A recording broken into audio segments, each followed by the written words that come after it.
Hello दोस्तों, स्वागत है आपका हमारे चैनल पर, जहां हम आपको दुनिया की बेहतरीन किताबों का ज्ञान सरल और प्रभावशाली तरीके से समझाते हैं। आज हम बात करने जा रहे हैं एक ऐसी अद्भुत किताब की जिसने लाखों लोगों की जिंदगी को बदलकर उन्हें सच्ची खुशी और आंतरिक शांति का मार्ग दिखाया है। हम बात कर रहे हैं एकहार्ट टोल की प्रसिद्ध किताब द पावर ऑफ नाउ की। ये किताब हमें सिखाती है कि कैसे वर्तमान पल में जीकर हम अपने जीवन को नई ऊर्जा और सुकून से भर सकते हैं। आज की तेज रफ्तार जिंदगी में जहां हमारा मन या तो अतीत की चिंता करता है या भविष्य की सोच में डूबा रहता है, वहां द पावर ऑफ नाउ हमें वर्तमान के महत्व को समझने का मौका देती है। इस वीडियो में हम आपको बताएंगे कैसे वर्तमान क्षण में जीना हमारे मानसिक तनाव को खत्म कर सकता है, क्यों वर्तमान में रहना ही सच्ची खुशी और सफलता की कुंजी है, कैसे आप अपने विचारों को नियंत्रित करके जीवन में शांति और संतुलन पा सकते हैं, और जीवन में सच्चा आध्यात्मिक जागरण कैसे संभव है। अगर आप भी तनाव मुक्त, सुकून भरी और खुशहाल जिंदगी जीने का तरीका ढूंढ रहे हैं, तो यह वीडियो आपके लिए है। इस किताब के विचारों और संदेशों को सरल हिंदी में समझाने के लिए हमने इसे आपके लिए विशेष रूप से तैयार किया है। तो दोस्तों, वीडियो को अंत तक जरूर देखें, क्योंकि इसमें ऐसे अनमोल पाठ हैं जो आपके जीवन को बदल सकते हैं। साथ ही अगर आपको हमारा प्रयास पसंद आए तो वीडियो को लाइक करें, अपने दोस्तों और परिवार के साथ शेयर करें और हमारे चैनल को सब्सक्राइब करना ना भूलें। चलिए अब बिना देर किए शुरू करते हैं द पावर ऑफ नाउ के इस सफर को और जानते हैं कि कैसे हम वर्तमान में रहकर अपने जीवन को नई दिशा दे सकते हैं। इस किताब के लेखक एकहार्ट टोले अपनी लाइफ में ज्यादातर डिप्रेस्ड ही रहे, परेशान ही रहे। वो जब 29 साल के थे तो अक्सर आधी रात में उनकी नींद टूट जाया करती थी। उन्हें अपनी लाइफ एकदम बेकार लगती थी। ऐसा लगता था जीने का अब कोई मतलब नहीं बचा है। रात के अंधेरे में उन्हें दूर से आती एक ट्रेन की आवाज सुनाई देती थी। लाइफ में अब उन्हें किसी भी चीज से प्यार या अटैचमेंट नहीं रह गया था। ऐसे में उनके दिल से एक ही आवाज आती थी, आखिर क्यों मैं इस तरह मर मर के जी रहा हूं। एकहार्ट की पहले भी कई बार आधी रात को नींद टूटी थी, मगर वो रात सबसे डरावनी थी। उस रात एकहार्ट के मन में भयंकर तूफान उठ रहा था। वो सब कुछ छोड़ छाड़ कर हमेशा के लिए कहीं खो जाना चाहते थे। सबसे दूर एक ऐसी जगह जाना चाहते थे जहां से कहीं कोई वापस नहीं आता। उनसे अब और बर्दाश्त नहीं हो रहा था। एकहार्ट एक गहरी उदासी में डूब चुके थे। ऐसी कोई चीज नहीं थी जो उनके मन के खालीपन को भर पाती। ना फैमिली, ना फ्रेंड्स, ना उनकी जॉब, कोई चीज नहीं। वो उस डार्कनेस की तरफ बढ़ते चले जा रहे थे जो उन्हें अपनी तरफ खींच रहा था। नेक्स्ट मॉर्निंग जब एकहार्ट की नींद टूटी तो उन्हें विंडो के बाहर एक छोटी सी चिड़िया की चहचहाट सुनाई दी। आज से पहले उन्होंने कभी इस तरह की आवाज नहीं सुनी थी। उन्होंने धीरे से आंखें खोली और विंडो से आती हुई लाइट को देखा। वार्म सनलाइट उनके फेस पर पार्टी डीडीएच रही थी, जो एकहार्ट फील कर सकते थे। अचानक उन्हें सब कुछ अच्छा लगने लगा। उनकी आंखों में आंसू भर आए। उन्होंने अपने चारों तरफ देखा। उन्हें अपना कमरे की हर चीज नई लग रही थी। आज से पहले उन्होंने इन चीजों पर कभी गौर ही नहीं किया था। लाइफ में फर्स्ट टाइम एकहार्ट ने घर के बाहर एक चक्कर लगाया। उन्हें आज हर चीज खूबसूरत लग रही थी, जिंदगी से भरपूर। उन्हें लगा जैसे उन्होंने आज एक नया जन्म लिया है। उस दिन से उन्होंने रोज पार्क जाना स्टार्ट कर दिया। वो एक बेंच पर बैठकर अपने चारों तरफ ब्यूटी एंजॉय करते थे। पेड़, डैच, हवा, छोटे छोटे जानवर, सनलाइट, हर चीज उन्हें अच्छी लगने लगी थी। एकहार्ट इस दुनिया में एकदम अकेले होकर भी काफी खुश थे। फिर जल्द ही ऐसा हुआ कि लोग उनके पास आकर उनसे पूछते थे, आपकी इस हैप्पीनेस का सीक्रेट क्या है? हम भी आपकी तरह खुश रहना चाहते हैं, हम क्या करें? इस पर एकहार्ट उन्हें बोलते, खुशी तुम्हारे अंदर ही है, बस तुम्हारे दिमाग में इतना शोर भरा हुआ है कि तुम्हें अपनी खुशियों की आवाज सुनाई नहीं देती। धीरे धीरे एकहार्ट ने फील किया कि वो एकदम किसी स्पिरिचुअल टीचर की तरह बात करने लगे हैं। आपको क्या चीज परेशान कर रही है? ऐसा क्या है जो आपके माइंड में चल रहा है? क्या आप फ्यूचर की चिंता में डूबे हैं? क्या आपको पास्ट का रिग्रेट सता रहा है? क्या आप बोल सकते हैं कि आप एक भरपूर लाइफ जी रहे हैं? क्या कभी ऐसा हुआ कि आपके मन में कोई चिंता, कोई फिक्र नहीं थी? क्या कभी ऐसा हुआ कि आपने सिर्फ आज के बारे में सोचा? इस बुक में आप अपने आज में जीना सीखेंगे। आप अपने प्रेजेंट लाइफ को और इस खूबसूरत दुनिया को एप्रिशिएट करना सीखेंगे। लाइफ की हर बिटरनेस और पेन को दूर करने का एक तरीका है। अपने डर को और गुस्से को दूर करना इतना भी मुश्किल नहीं है। इस बुक समरी को पढ़कर आप सीखेंगे कि अपनी प्रॉब्लम्स को कैसे फेस करें। आप भी चाहे तो अपनी जिंदगी में शांति ला सकते हैं। जब एचखार्ट ने अपनी लाइफ में ये सब कुछ सरवाइव किया है, तो आप क्यों नहीं कर सकते? चलिए इस बुक के सभी 10 चैप्टर्स को ध्यान से समझते हैं। Chapter 1, you are not your mind. एक बार एक बेगर था जो 30 सालों से साइडवर्क में रहता आ रहा था। एक दिन सुबह जब एक स्ट्रेंजर वहां से गुजरा, तो बेगर ने अपनी बेसबॉल केप उसके आगे रखते हुए पूछा, सर, क्या कुछ पैसे मिल जाएंगे? मेरे पास तुम्हें देने के लिए पैसे नहीं है, वो आदमी बोला। उस आदमी ने नोटिस किया कि बेगर एक ओल्ड बॉक्स पर बैठा हुआ था। ये क्या है? उसने बेगर से पूछा। कुछ नहीं, बस एक बॉक्स है, ये तो काफी टाइम से यहां पड़ा हुआ है, बेगर बोला। क्या तुमने कभी इसे खोल के देखा है? स्ट्रेंजर ने पूछा। क्या फायदा? ये तो खाली होगा, बेगर बोला। मगर जब स्ट्रेंजर ने इंसिस्ट किया कि उसे एक बार बॉक्स खोलकर देखना चाहिए, तो बेगर उसकी बात मान गया। बॉक्स काफी पुराना था, इसलिए खुल नहीं पा रहा था, मगर बेगर ट्राई करता रहा तो बॉक्स खुल गया। बेगर ने जैसे ही बॉक्स के अंदर देखा, वो हैरान रह गया। जिस पुराने से बक्से में वो इतने सालों से बैठता आ रहा है, वो असल में गोल्ड से भरा हुआ था। देखा जाए तो हम सब एक तरह से बेगर की तरह हैं। हम बाहर की दुनिया देखते हैं, अपने अंदर झांकने की कभी कोशिश नहीं करते। हम बाहर अपनी खुशियां तलाशते हैं। हम सभी को प्यार और सिक्योरिटी की जरूरत है, मगर हम ये भूल जाते हैं कि हमारे अंदर ही एक खजाना छुपा है। एक ऐसा खजाना जो हमें कोई और नहीं दे सकता। तो असली खजाना आखिर है क्या?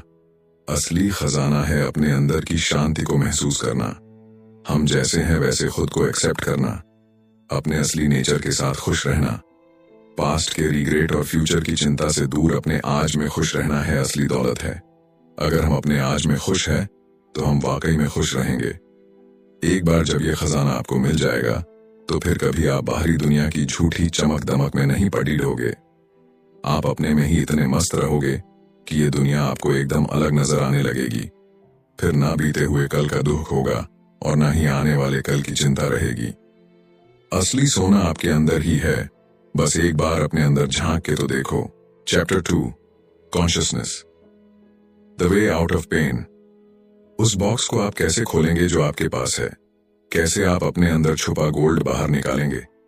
सबसे पहले तो ये जानना बहुत जरूरी है कि आप क्यों परेशान रहते हैं। ऐसा क्या है जो आपको जीने नहीं दे रहा? आपके दर्द की वजह क्या है? आपको अपनी उदासी की वजह मालूम करनी होगी। जरा ये सोचो कि अगर दुनिया में इंसान होते हैं नहीं तो क्या होता? सिर्फ जानवर और पेट डिश पौधे ही होते तो तब क्या पास्ट या फ्यूचर होता? तब टाइम जैसी कोई चीज होती क्या? ईगल क्या ये पूछती, टाइम क्या हुआ है जरा बताना? या ओक का पेडीडीएच सोचता, आज कौन सी तारीख है? असल में प्लांट्स और एनिमल्स के लिए टाइम या डेट जैसी कोई चीज मैटर ही नहीं करती। उन्हें क्या लेना देना पास्ट या फ्यूचर से? उनके लिए जो टाइम है आज और अभी है। पेड़ पौधे और जानवर अपने प्रेजेंट में जीते हैं। जरा सोचो कितना वंडरफुल है बिना किसी रिग्रेट और परेशानी के जीना। कोई फिक्र नहीं और ना ही कोई दुख परेशानी। यही होता है अपने प्रेजेंट में जीना, जो हम भूल चुके हैं। अपने पास्ट के बर्डन और फ्यूचर की चिंता छोड़ कर अभी का टाइम एंजॉय करना। लेकिन क्या ये मुमकिन है? हम इंसान हैं, चाह कर भी हम अपने पास्ट को भूल नहीं पाते। हमारा माइंड हमें आने वाले कल के लिए डराता है। हमारा माइंड हमें कंट्रोल करता है। हम हमेशा उलझनों से इतने घिरे रहते हैं कि अपने प्रेजेंट को अप्रिशिएट नहीं कर पाते। और हमारे दुख की असली वजह यही है, हम खुद ही उदासी को अपनी लाइफ में इनवाइट करते हैं। अब आप बोलोगे कि प्रेजेंट में तो कुछ अच्छा नहीं है, सिर्फ दुख है, परेशानियां हैं। मगर क्या वाकई में ये सच है? आप शायद पास्ट के इन्फ्लुएंस में आकर ऐसा बोल रहे हैं, लेकिन आपको पास्ट को भूलकर प्रेजेंट में ध्यान देना होगा। आज जैसा भी है उसे एक्सेप्ट करो, अपने आज को सुधारो। इसे अपना दुश्मन नहीं दोस्त समझो। एक बार कोशिश तो करो, फिर देखो कैसे ये आपकी लाइफ ट्रांसफॉर्म करता है। Chapter 3, moving deeply into the now. क्या कभी सोचा है लोग कार रेसिंग या माउंटेन क्लाइंबिंग जैसी एक्टिविटीज क्यों पसंद करते हैं? वो इसलिए क्योंकि उन्हें लगता है कि वो प्रेजेंट मूवमेंट में है। कितनी अजीब बात है ना, लोगों को प्रेजेंट मूवमेंट फील करने के लिए कोई पर्टिकुलर एक्टिविटी करनी पड़ जाती है। यही वजह है कि अक्सर लोग खुश रहने के मौके ढूंढते हैं। एक जैन मास्टर थे। एक बार उन्होंने अपने स्टूडेंट्स से पूछा, इस वक्त किस चीज की कमी है? स्टूडेंट्स सोच में पड़े गए कि इस सवाल का जवाब क्या होगा। सब शांत होकर सोच रहे थे। बस यही वो चीज थी जो शोर में नहीं मिलती, यानी शांति। किसी को भी शांत रखने के लिए ये कितनी सिंपल सी एक्सरसाइज है। कहने का मतलब है कि आपको अपने अंदर की शांति और खूबसूरती महसूस करने के लिए किसी ऊंचे पहाड़ पर चढ़ने की जरूरत नहीं है। काम पर जाते हुए या सिटी का चक्कर लगाते वक्त आपने रास्ते में कई सारे पेड़ देखे होंगे। आप इन पेड़ पौधों को शायद ही कभी नोटिस किया होगा, क्योंकि अक्सर हम लोग अपनी ही परेशानियों में खोए रहते हैं। अगर हो सके तो कभी इन पेड़ों के साए में बैठकर कुछ पल शांति से बैठो, रिलैक्स करो, या अपनी विंडो के बाहर किसी पेड़ को गौर से देखो। आपको कुछ डिफरेंट फील होगा। आप देखोगे कि ये पेड़ पौधे कितने ब्राइट, कितने कलरफुल हैं। ये आपके वर्क प्लेस और घर के पास की किसी भी इमेज से एकदम अलग है। बेशक कुछ टाइम के लिए ही सही, इन मोमेंट्स को फील करो। पेड़ों की फ्रेश एयर में सांस लो। आप फील करोगे कि आपका माइंड रिलैक्स हो गया है। वो सारी परेशानियां जो कुछ वक्त पहले आपकी माइंड में थीं, उन सबको आप कुछ देर के लिए एकदम भूल गए हैं। एक सुकून सा आपके अंदर है। जिस वक्त आप सुबह उठकर ये सोचते हैं कि काश मैं यहां से कहीं दूर होता या होती, उस वक्त दरअसल आप अपने रिस्पॉन्सिबिलिटीज से भागना चाहते हैं। आपके माइंड में ढेर सारी बातें घूमती हैं। आपको उन चीजों की फिक्र सताती है जो आपको अचीव करनी है, और उस वक्त आपके दिमाग में बस एक ही बात होती है कि अब खुश रहने का और एक्साइटमेंट का अगला मौका कब मिलेगा। कब आप अपना फेवरेट फूड फिर से खाओगे? कब आप कोई थ्रिलिंग एक्टिविटी करोगे? कब आपको कोई ऐसा मिलेगा जो आपकी लाइफ कंप्लीट करेगा? लेकिन आप सिर्फ वेट करते रहते हैं, और इस चक्कर में आज की छोटी छोटी खुशियों को एंजॉय करना भूल जाते हैं। आप अपने आसपास नहीं देखते, बस फ्यूचर की चिंता में रहते हैं, और यही रीजन है कि हम कभी भी सेटिस्फाई नहीं हो पाते। Chapter 4, mind strategies for avoiding the now. Psychologist Karl जंग एक बार एक नेटिव अमेरिकन ट्राइबल लीडर से बात कर रहे थे। ट्राइबल चीफ ने जंग को बताया कि गोरे लोग बड़े क्रूअल नेचर और नेगेटिव एटीट्यूड वाले होते हैं। ट्राइबल चीफ का यह भी कहना था कि व्हाइट लोगों को हमेशा कुछ ना कुछ चाहिए होता है। ऐसा लगता है जैसे उनकी लाइफ में कुछ मिसिंग है। ये व्हाइट लोग हमेशा पागलों की तरह रेस्टलेस और अनईजी रहते हैं। आप भी शायद कभी इस स्टोरी के व्हाइट लोगों जैसा ही फील करते होंगे। लेकिन क्या आप एक मिनट रुक के खुद से पूछने की कोशिश करेंगे, क्या इस वक्त मैं पूरी तरह रिलैक्स हूं? क्योंकि कई बार हमारे थॉट्स हमें पूरी तरह कंट्रोल कर लेते हैं। हम आपको वो रीजंस बताते हैं कि क्यों आपका माइंड आपको रोकता है अपने आज को एंजॉय करने से। तो इसका पहला रीजन है रिसेंटमेंट, यानी अपनी जॉब को लेकर, या किसी इंसान को लेकर, या फिर किसी काम को लेकर आपके दिल में जो बिटरनेस होती है। हमें कई बार ऐसा लगता है कि हम ऑफिस में बहुत ज्यादा लोड ले रहे हैं, या फिर कोई कलीग हमें इरिटेट कर रहा है। ये चीजें हमारे अंदर बिटरनेस, खटास पैदा करती हैं, लेकिन इसका कोई फायदा नहीं है। आप इन चीजों को लेकर नेगेटिव नहीं हो सकते। बेटर होगा कि सिचुएशन को चेंज करने की कोशिश करो। जो चीज आपको डिस्टर्ब कर रही है उसे आप रोक सकते हैं। ये आपके हाथ में है कि आप उस इंसान के पास जाकर खुलकर बात करो। जो चीज आपको इरिटेट करती है उसे रोकने की पहल सिर्फ आप कर सकते हो। आप खुद को नेगेटिव होने से रोक सकते हो। ये एकदम आपके हाथ में है। ये बिल्कुल उसी तरह है जैसे कि आपने कोई भारी चीज आपके कंधों पर है। जस्ट ड्रॉप इट, उस भारी चीज को छोड़ दो। जब भी आपको नेगेटिव फीलिंग आए, उसी वक्त नेगेटिविटी को अपने दिल से निकाल फेंको और एक फ्रेश शुरुआत करो। कंप्लेंट करने के बजाय अपने दिल का बोझ उतार कर फेंक दो। असल में देखा जाए तो बेकार की चीजों को अपनी लाइफ से रिमूव करके सिचुएशन को अपने कंट्रोल में करना इतना भी मुश्किल नहीं है। सेकंड रीजन जो आप इस पल को एंजॉय नहीं कर पाते वो है इनएक्शन, यानी कुछ मत करो। अगर कोई सिचुएशन आपको दुखी करती है तो आप उसे चेज कर सकते हो या एक्सेप्ट कर सकते हो। यहां तक कि आप अपने रॉन्ग डिसीजन से भी काफी कुछ सीख सकते हो। हमारे पास 3 चॉइस है, लीव, चेंज या एक्सपेक्ट। आप किसी सिचुएशन को या तो एक्सेप्ट कर सकते हो। ऐसा कई लोग करते हैं जिन्हें फ्यूचर से खुशी की उम्मीद रहती है, लेकिन जो आपके पास है उसके लिए ऊपर वाले का शुक्रिया अदा करो, तभी आप रियल खुशी अचीव कर पाओगे। इमेजिन करो आप किसी लाइन में लगे हो कि तभी आपके पीछे खड़े लोगों का शोर सुनाई देता है। लोग कंप्लेंट कर रहे हैं, इरिटेट हो रहे हैं और नेगेटिव बातें कर रहे हैं, मगर आप शांत रहो। जब काउंटर पर आपका नंबर आता है तो अटेंडेंट आपसे बोलता है, सॉरी आपको वेट करना पड़ा। तो आप बोल सकते हैं, कोई बात नहीं, मुझे वेट करने में कोई प्रॉब्लम नहीं हुई, मैं तो बस एंजॉय कर रहा था। Chapter 5 the state of presence. अब जरा अपनी आंखें बंद करो और कंसंट्रेट करने की कोशिश करो। खुद से पूछो, मेरा नेक्स्ट थॉट क्या होगा। खुद को नेक्स्ट थॉट के लिए अलर्ट रखो, जो आपके माइंड में किसी भी टाइम आ सकता है। जैसे कोई बिल्ली चूहे की टैग में रहती है। आप नोटिस करोगे कि एक नए थॉट के चक्कर में आप अलर्ट होकर वेट कर रहे हो, क्योंकि आप भी स्टेट ऑफ प्रेजेंस में हो। इस वक्त आपको कुछ और ख्याल नहीं आ रहा, ना कोई टेंशन, ना रिग्रेट। तभी आपका कंसंट्रेशन फेड होने लगता है, आपकी अलर्टनेस कम हो जाती है, दिमाग में फिर से खलबली मचती है और शांति भंग हो जाती है, और आप एक बार फिर से अभी की दुनिया में लौट आते हैं। स्टेट ऑफ प्रेजेंस सिखाने के लिए जेन मास्टर्स एक वुडन स्टिक लेकर अपने स्टूडेंट्स पर अचानक पीछे से अटैक करते हैं।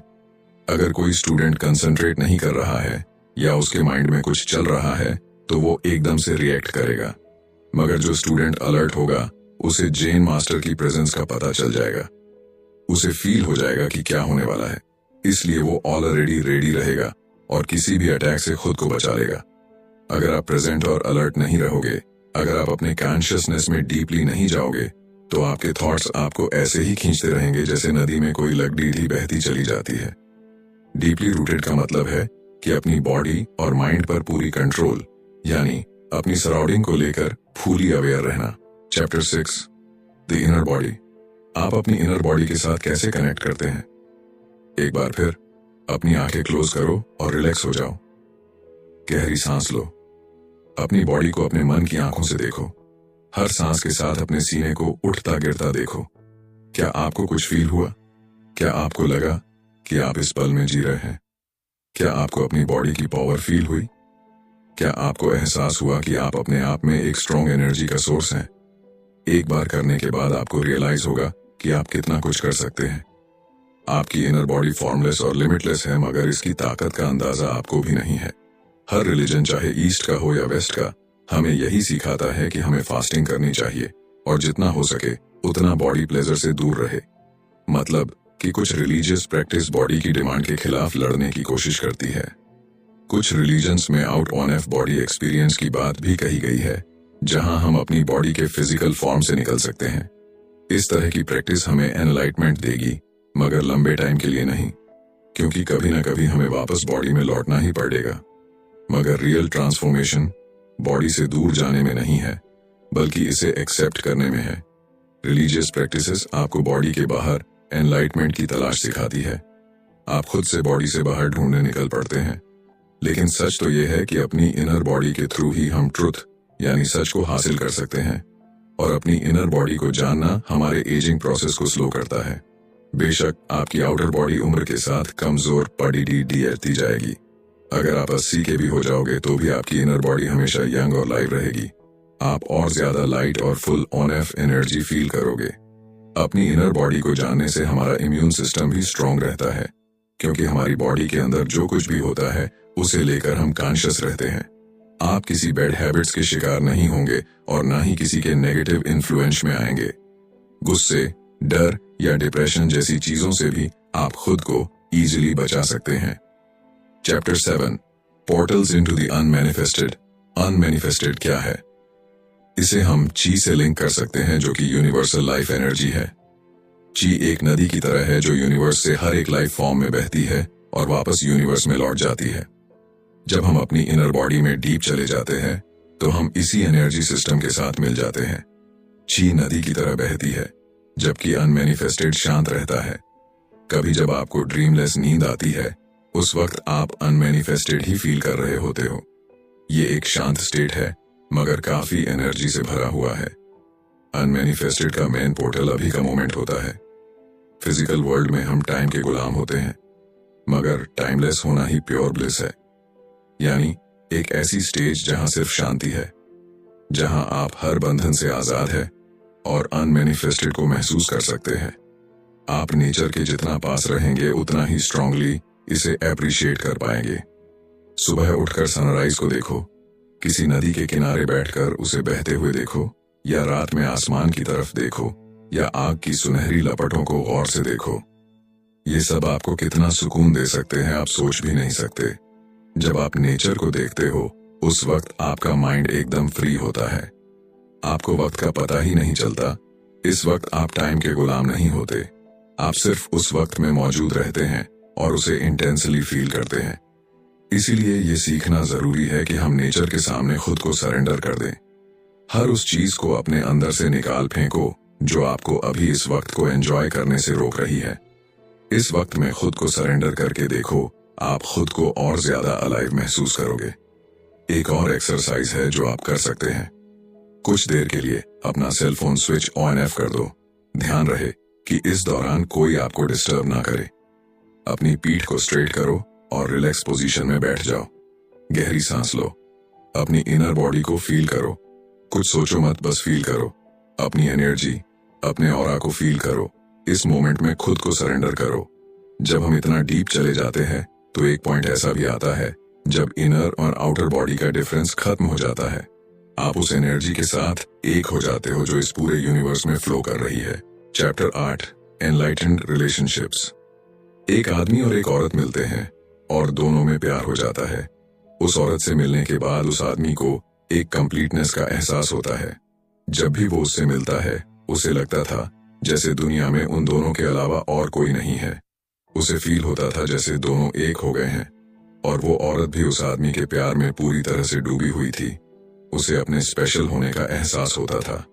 उन दोनों का ये रिश्ता एकदम परफेक्ट था। फिर वो आदमी धीरे धीरे डिमांडिंग होने लगा।